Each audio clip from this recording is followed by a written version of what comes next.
broadcasting from Tower Studio. With your anchors, Katie McCoy and Ellie Pomeroy, bringing you the latest in Blue Gold News. This is Blue Gold News Now.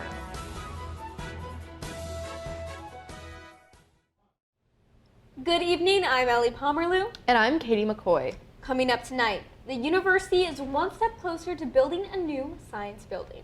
But first, a Russia-Ukraine update. The Russia-Ukrainian war escalates. Ukrainian President Zelensky urged Congress to implement a no-fly zone after showing Congress a video on Wednesday of the attacks from Russia on Ukraine. Congress remains rigid in its decision to hold back from implementing the no-fly zone over concerns of entanglement. The Biden administration continues to speak out against Russia's invasions. President Biden even referred to Putin as a war criminal. The United States is sending more aid to Ukraine. President Biden announced $800 million in new aid for the Ukrainian military on Wednesday. These funds will go towards anti-aircraft systems, anti-armor systems, as well as other weapons. According to United States senior official, the focus is on making sure that the Ukrainians get the items they need quickly, not on replenishing the Pentagon's supply. For those of you who struggled to adjust to the recent daylight savings time change, you may be in luck. The U.S. Senate passed legislation that would keep our days a little longer. If this bill, the Sunshine Protection Act, became a law, there would be no more spring forward or fall back. The bill is currently waiting for approval from the House. If approved, it will be sent to President Biden for consideration. New data is suggesting that the Johnson & Johnson vaccine is just as effective at mitigating the virus as its counterparts. The J&J vaccine was originally seen as a benefit for communities with lower access to health care, since it was easier to administer and it could be stored for long periods of time. However, last year, the vaccine was put on pause in the United States due to a rare blood clotting disorder that was occurring in women. Data from a little under a year ago showed that more individuals who only received one J&J shot had more breakthrough cases than those who received a two-shot series from Moderna or Pfizer. Now, CDC data from January of 2022 is showing that the J&J vaccine has caught up, and all vaccines seem to have the same effectiveness against COVID-19 infections. Since the start of the pandemic, this is the first time University of Wisconsin-Eau Claire students and faculty have been able to be maskless on campus. With the university now recommending not requiring masks on campus, many people have decided to leave their masks at home. The majority of students started off this week maskless, with some professors still requiring masks in their classes. Personally, I'm kind of excited and relieved about it. It's just going back to normal has been great, so I'm loving it. In terms of students, I think that there's like a large portion of people who are like myself, not wanting to keep wearing them, and then there's a smaller portion of people who do keep wearing them, and I respect that. And then I have seen a lot of professors, they choose to keep them on. Although students are concerned about what this can mean for COVID spread after spring break, many feel relieved to be able to see smiles on campus again. Well, I am personally excited that we no longer have to wear masks on our show. Very exciting. All of our viewers are seeing our face for the first time. Yes, big reveal. Oh my God, mask reveal. It's actually crazy. I'm so used to pulling this thing up while I'm talking. But it is nice. I guess I haven't really seen any negative reactions personally so far. It's the people who want to wear them keep wearing them, and the people who don't. I know a lot of my professors have addressed it in my classes. They've been like, hey, like one of my professors was like, I'm not going to wear it while I'm teaching because I'm sick of wearing it, but I will wear it when I'm speaking one-on-one with you guys. And many of them had said, if you have any concerns about sitting with someone like who is not masking, we can move around as well. So I feel like everyone's been really accommodating. Yes, a lot of my professors have said the same thing. You know, I might keep mine on, I might take it off, but you know, you can do whatever you want. And we're in some classes where some students have requested that we wear masks, and of course, everyone in the class has put on a mask at their request. But I think you can tell a difference on campus, just very different from the past year and a half of COVID. And I think it definitely helps with the warmer weather coming too. People just want to be outside and just taking layers off, and being able to take masks off is one of those layers as well. Yeah. UW-Eau Claire Chancellor James Schmidt and interim UW System President Tommy Thompson hit Putnam Hall with sledgehammers on Wednesday morning. The destruction of Putnam Hall marked the first steps toward the new $256 million Science and Health Sciences building that will replace Phillips Hall. This new building will partner with the Mayo Clinic Health System, and a 10,000 square foot shared research facility between the university and the Mayo Clinic will be included inside. Dorms Putnam and Catherine Thomas will be demolished later this summer to make room for the project. Thompson shared his excitement of the investment in the campus. And where are they going to come from? Where is the solution to the problems facing Wisconsin? It's the university. It's the University of Wisconsin system that's going to turn out those teachers, those nurses, those band conductors, those engineers, those business people, those lawyers. They're going to turn them out, and that's why we have such a fantastic University of Wisconsin system. Chancellor Schmidt took this opportunity to thank Thompson for his commitment to the university and the entire system itself. This was Thompson's last visit to the UW-Eau Claire campus as interim president. He is stepping down on March 18th. The University of Wisconsin-Eau Claire's Viennese Ball is offering something new to attendees this year: small batch brews. Several local breweries partnered with the event coordinators for the ball to make Viennese Ball beer tour happen. Guests will have the opportunity to test Austrian and German lagers. The brews came from local breweries K Point and Bibulus, the Brewing Project, and Modicum. You can taste these brews at the Viennese Ball on Saturday, April 9th in Davies Center. After 2 years of the pandemic, UW-Eau Claire is finally set to resume its civil rights pilgrimage. Due to the last year's trip being virtual, a group of UW-EC students and staff will now be able to go on their first civil rights pilgrimage this spring break.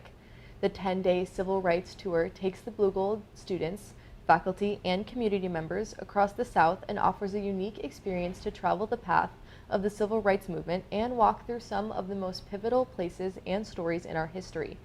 Each year, UW-EC provides 2 travel immersion experiences for the students and community to explore the issues of social justice and the history of the civil rights movement in the United States. The trips usually take place during the winter and spring break. This spring, there will be 56 participants traveling to Atlanta, Georgia, Birmingham, Montgomery, and Selma in Alabama, Gulfport and Jackson in Mississippi, and many other cities in Louisiana, Arkansas, and Tennessee. The director for the Center for Equity, Diversity, and Inclusion, Jody Tessing-Ritter, says that her first time on the civil rights trip was a very transformative experience, and it changed the way she viewed the world. Jody also says that participants wish that every UW-EC student could go on this trip, as it gives one a different perspective and allows them to have tough conversations when they get home. Participants will be departing on Friday, March 18th, and returning to UW-Eau Claire on Sunday, March 27th. The thing I love about this trip, and it's one of the things I love about UW-Eau Claire, it was a student idea, it was student developed. Students today participate in leadership activity of creating and facilitating the trip. So it's completely student driven, and that's one of the things I love about being an educator at UW-Eau Claire, is the way our students are so intentionally engaged in their own learning. And so it's just, it's a perfect example of the way colleges and universities should support student leadership and student learning. Registrations for the next winter civil rights trip will open in the fall of 2022, and Blue Gold can participate in the pilgrimage either independently or by class through the University Women's Gender and Sexuality Studies Department. The University of Wisconsin-Eau Claire will host a Trio Day celebration on March 30th. Trio Day presents trio programs that are funded through the Department of Education to promote academic achievement. Students who are eligible for trio awards are those that come from special situations, such as a household where both parents did not attend college. The guidelines vary, and so does the age of participants. Students as young as 6th grade may be eligible to participate. The event will include a reception and an award ceremony in the Dakota Ballroom of Davies Center from 3:30 p.m. to 4:40 p.m. UWC operates 4 trio programs for students. For more information about the university's trio programs or the event, you can check it out on the UW-EC website. Blue Gold got the chance to speak to future employers yesterday at the in-person career fair. From 10 a.m. to 2 p.m. in Davies Centers, employers for all majors were present and talking with students about full-time or internship opportunities. Blue Golds are still finding jobs despite the pandemic, according to a UW-EC survey. 98% of graduates from the past year and a half are employed, and 93% say that they are working a job that relates to their career goals. UW-E students will finally get a spring break after 2 years, and one that won't extend through the entire spring semester. The university wanted to remind students about available resources to protect against COVID-19 exposure while they take some time to relax. There's free testing available to students at Hilltop and Barron Student Center. There are also vaccine clinics available on campus and locally for students looking for booster shots. And for students running low on masks, they are available in the Ask Center in Schofield Hall. For more detailed information on resources, students should check their inbox for an email from Grace Cricket. The High Bridge in Eau Claire is back open after 9 months of repairs. The bridge, which crosses the Chippewa River, first closed in June of 2021 after the pavement was warping and cracking, and a hand railing was damaged from a fallen tree branch. Bridge repairs cost $3.4 million, and the 140-year-old bridge has been reopened for pedestrians. The City of Eau Claire announced that a ribbon-cutting ceremony will take place on March 28th to celebrate the reopening of this historic landmark. Students are finally able to get outside as warmer weather arrives. On Wednesday, the Eau Claire area hits a high of 60 degrees. This made yesterday the warmest day of the year since November 8th. As temperatures rose yesterday, it also marked the first day in 2020 that we experienced weather above 50 degrees. Eau Claire students could be seen hammocking, going on walks, and leaving their coats back at their dorms. I don't know about you, Katie, but I am so excited about this warm weather. Me too. You too? Absolutely. I saw so many people wearing shorts yesterday. Now, I don't think it was exactly shorts weather for me personally. That's fair. But a lot of people were wearing shorts, and you know what? I'll let them do whatever they want to do, you know? No, that's, yeah, I mean, it's definitely a Midwestern thing to get your shorts out as soon as you hit 50 degrees. Oh, yeah. But I think that's valid. I think it's deserved. After a long winter, you know, I think everyone is ready for this nice weather. The sun, Yes. just basking in the sun. It was lovely. People just come out. They come alive when the Yes. weather gets warmer. Oh, absolutely. Streets are busy, and you can just see students outside doing homework. Campus looks way busier when it's warmer Yeah. out. Oh, You're absolutely. like, oh yeah, there's other students here. So I'm excited, and there's just so much more to do with the warmer weather, and it puts people in a better mood. So. Oh, yes. It's a good start to the spring season. Yes. Well, now it is time for the weather with special guest Joel Conte. Good evening, everybody. My name is Joel Conte. I am here with this week's weather, so let's just get into it. First off, today we had a lovely 49 degrees. It was a little bit cooler than it was yesterday, which is a little bit unfortunate, but in comparison to what we've been getting, 49 degrees is nothing to complain about if you're asking me. It was a little bit cloudier today. It's probably going to get a little bit cloudier in the next couple of days as well, but we do have some pretty good weather looking forward. First off, let's take a look at our radar here. So as you can see, starting off, this is right here about where we're at now, and this is kind of what it's going to look like for the rest of the night. Fortunately for us, we're this little blue dot right here, so we're doing great. But for those of you who are, you know, down south in the state, anything like that, there's going to be a little bit of rain coming through, nothing really to worry about, nothing too crazy.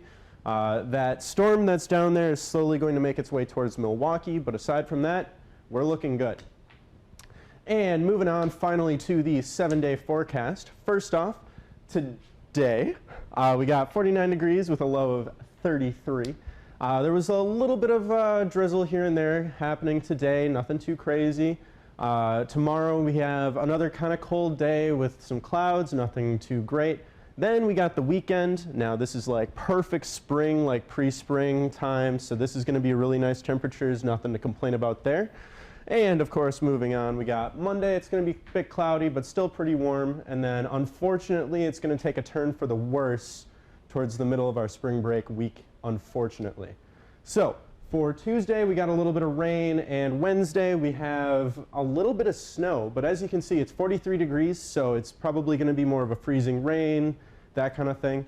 Nothing to complain about. But aside from that, that's all we got for this week. Have a great spring break. Thanks, Joe. Well, that's all we have for you tonight.